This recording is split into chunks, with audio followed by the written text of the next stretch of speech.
best parts of these videos are me trying to rip around the house, find a spot where I can shoot them. It's like hilarious. Like I literally think, I think we need a bigger house so I can shoot videos. Anyway, today we're focusing on the hip flexors. So, you know, in the gym we do we roll a lacrosse ball in the hip flexors. We, you know, do this stretch, we do this stretch, we do foot on the wall, hip flexor stretch, all those things. And it's important. If you ever do a thing called, it's sort of exotic, it's called sitting. if you do that for a good part of your waking hours, you're very likely tight in your hip flexors.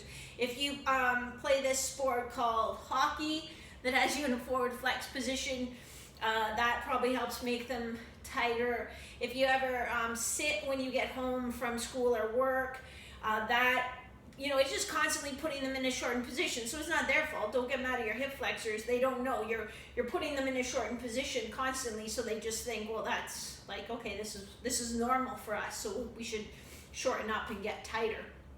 So in this one, I want to show you a couple different ways we can get some angles on our stretches. So here's my normal hip flexor stretch, and again, you're not getting here. That's not hip flexor stretch. That's extending your low back. I mean, you might feel a stretch here, but that's not it. We're pulling our bum underneath, so I feel a stretch, and in this one I feel a stretch sort of in the front of my hip, down into my thigh a bit. So we're going to monkey around with positions. We're going to come off axis. So again, trying to keep my bum tucked under. I'm going to feel this a little more on the inside, getting a little bit of adductor as well, and we'll come back.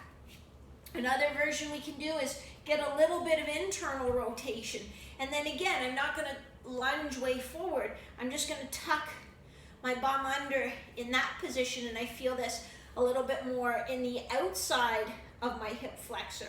I can do the same thing, getting some internal rotation, but again, trying to tuck your bum underneath as opposed to really lunging forward. We can do the same type of thing with hip flexor on the wall or on the chair or whatever. So here I'm into some internal rotation. My foot is outside and I'm coming up tall. When your foot is elevated, you're going to feel it a little more into your thigh because it's getting more a muscle called your rectus femoris that crosses your knee and your hip. So again, I can then do a little external rotation and get a stretch.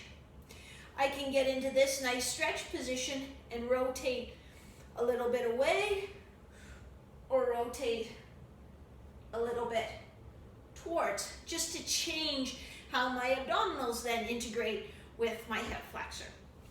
So those are a few ways to get a little different angle on your hip flexor stretches.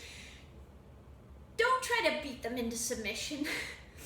Nurture them, coax them, make them feel safe, and see if we can get them to relax a little bit. This is Maria from Revolution Conditioning with your RevCon tip of the week. Cheers.